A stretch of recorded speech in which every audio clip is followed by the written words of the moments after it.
ហើយម្សិលមិញនេះខ្ញុំក៏បានប្រជុំជាមួយនឹងអាដាមអង្គជួននរុនអាដាមហេស៊ូនៅក្នុងការពង្រឹងមូលដ្ឋាននេះយើងមិនត្រឹមតែពង្រឹងសាលារបស់ក្រសួងអប់រំទេយើងត្រូវពង្រឹងមូលដ្ឋាននៃការបណ្ដុះបណ្ដាលរួមទាំងសាលាក្រមក្រសួងការងារគឺបណ្ដុះបណ្ដាលវិជ្ជាជីវៈតាំងពីដើមមនត្តមកខ្ញុំបានប្រគល់ភារកិច្ចឲ្យក្រសួងទាំងពីរសិក្សាជជែកគ្នាដកពិសោធន៍ពីកន្លែងផ្សេងថាធ្វើម៉េចយើងតម្រង់ទិសនៃគន្លងអប់រំឲ្យបានព្រោះយើងឃើញថាសិស្សមួយចំនួនគាត់រៀនដល់ថ្នាក់ទី9គាត់អត់ទៅទៀតទេគាត់ចេញទៅធ្វើការគាត់ឈប់សិស្សខ្លះក៏គាត់មិនមែនតែនៅស្រុកយើងទេនៅស្រុកគេដូចសិង្ហបុរីអីគឺគាត់ដាក់កូតាផងប្រហែលអ្នកទៅរៀន politics នេះប្រហែលអ្នកទៅរៀនចំណេះដឹងទូទៅដើម្បីបម្រើឲ្យការអភិវឌ្ឍសេដ្ឋកិច្ច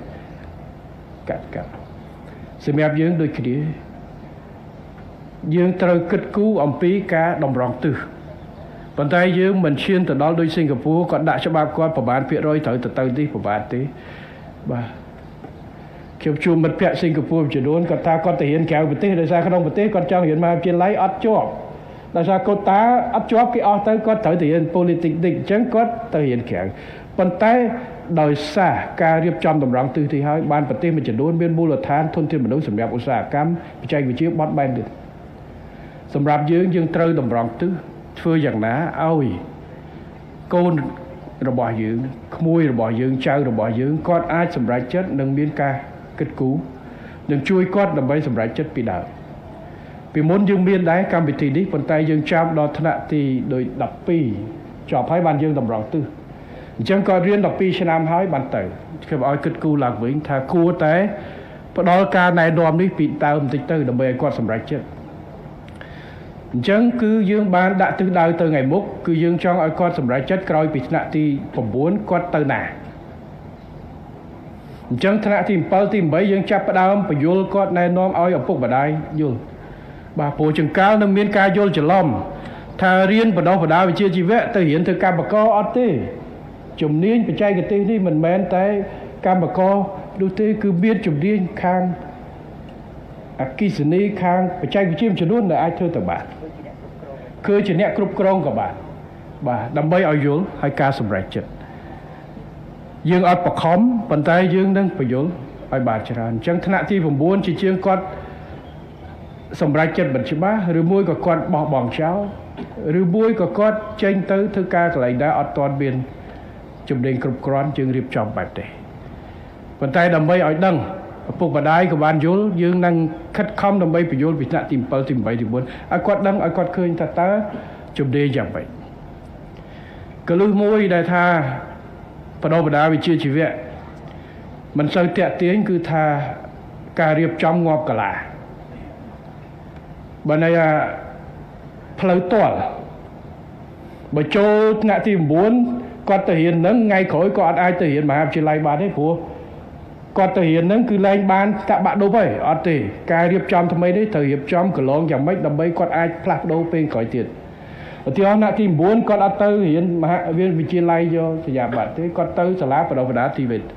អញ្ចឹងត្រូវបំពន់យ៉ាងម៉េចដាក់បញ្ចូលកម្មវិធីយ៉ាងម៉េចដើម្បីឲ្យគាត់មានជំនាញមូលដ្ឋានចំណេះដឹងទូទៅផងហើយគាត់អាចទទួលបានសញ្ញាបត្រដូចបាក់ឌុបពេលថ្ងៃក្រោយគាត់ចង់ផ្ទេរចុះឡើងវិញគាត់អាចធ្វើបាននេះហើយគឺជាជំរឿសបើមិនអញ្ចឹងពិបាក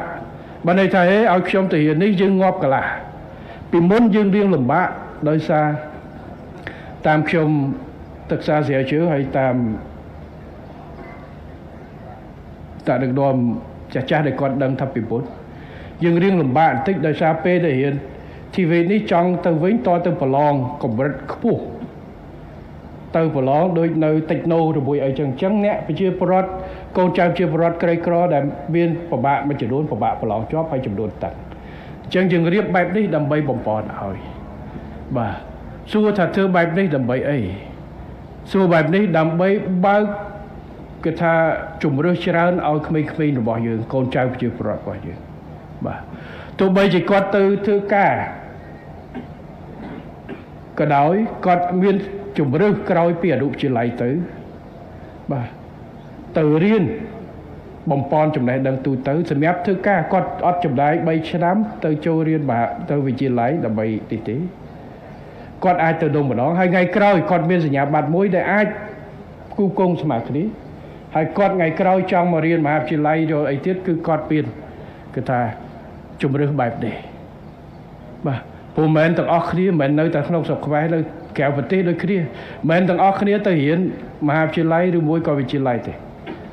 បាទអ្នកខ្លះគាត់បាទដូច Bill Gates ដូចស្អីហ្នឹងខ្លះក៏អត់ចប់វិទ្យាល័យមហាវិទ្យាល័យគាត់ទៅធ្វើការជំនាញក្រោយមកគាត់ធ្វើហើយនេះហើយគឺជាការគិតគូរការផ្ដល់ឱកាសនិងការពង្រឹងឲ្យក្មួយរបស់យើងចំនួនក្រោយទៀតប៉ុន្តែធ្វើយ៉ាងណាដើម្បី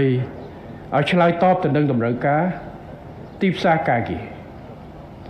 បានន័យថាសមត្ថគោលការណ៍ទទួលខុសត្រូវរបស់យើងសម្រាប់ប្រជាជនម្នាក់សម្រាប់កូនចៅប្រជាជនម្នាក់តែ3ទេទី1ឲ្យគាត់មានសុខភាពល្អទី2ឲ្យគាត់មានចំណេះដឹងហើយទី3ឱកាសការងារឲ្យគាត់ឬបង្កើតបរិយាកាសឲ្យគាត់រកស៊ីបានចិញ្ចឹមជីវិតបានទោះបីគាត់ធ្វើតកែខ្លួនឯងគាត់រកស៊ីខ្លួនឯងគាត់ទៅធ្វើការ NGO ធ្វើការរដ្ឋធ្វើការអីគឺ3ដឹងហើយធានានៅលំនឹងស្ថិរភាពសន្តិសុខឲ្យគាត់រស់នៅបានស្រួលអានឹងយើងធ្វើប៉ុណ្ណឹង